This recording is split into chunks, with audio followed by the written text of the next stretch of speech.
When we train, we take so many training variables into consideration.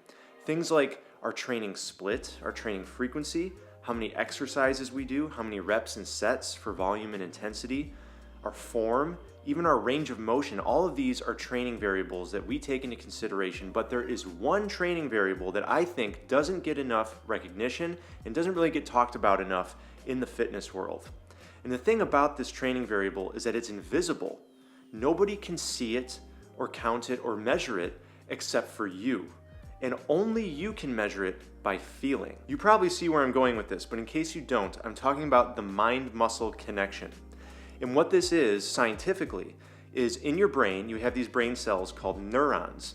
And the neurons fire electrical signals through your central nervous system, and those signals go to the skeletal muscles and tell them to contract. Now, how well you develop this connection between the neurons and the skeletal muscles will determine how fast and how efficient and how powerful those muscle contractions are.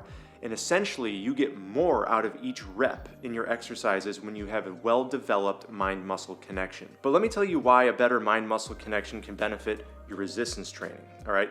You could have all your other training variables dialed in just perfectly. For example, you're doing the training split that's best for your goals. You have the right number of exercises and sets and reps, so the volume and the intensity is just right for whatever goals you're working towards. Maybe your form is great, like your body line is good, your elbows are tucked, your head is neutral, you're doing push-ups, you're doing full range of motion. All of that could be perfect, but if you're not 100% present, if you're not mentally there focusing on what you're doing, focusing on those muscle contractions, you will not get the most out of it. And that's what I mean by nobody can measure this but you. Even if someone's using proper form, it doesn't mean that they have a good mind-muscle connection, right?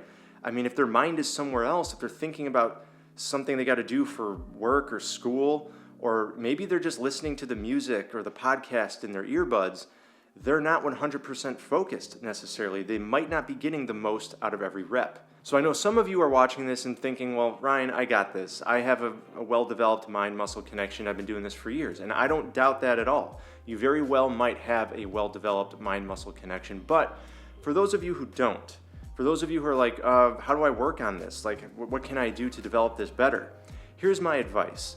Next time you're working out, and every workout after that, just try this. Before you go into a set, take a moment to visualize the set you're about to do. Just a brief visualization of the exercise you're about to perform, and pay attention to what muscles are you using? What are the primary movers? Which ones are stabilizing? Where's the tension in your body? How fast is the concentric? How slow is the negative? Pay attention to all of that, and then come out of that visualization, and then go into your set and try to execute it exactly as you visualized.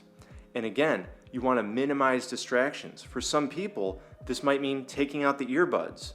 And for others, like me, I've talked about in a couple of previous videos, it might mean not counting your reps for a short time.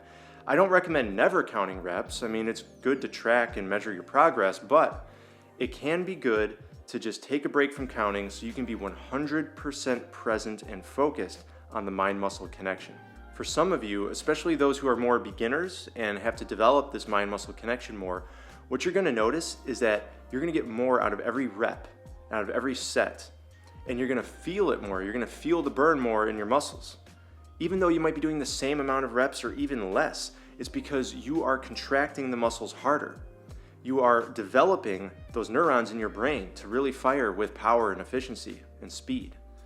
And what's going to happen is, as time goes on and this develops more, you're going to notice that your body is improving more, right? You're building more muscle, building more strength. You're able to move better, able to move with more ease. And it's because you're developing that proprioception. Remember that this applies to any exercise in resistance training. It doesn't matter the modality. If you're lifting weights, doing calisthenics, gymnastics, anything in between, you can use this method. It's encouraged. It's really, I think, the most underrated training variable, the mind-muscle connection.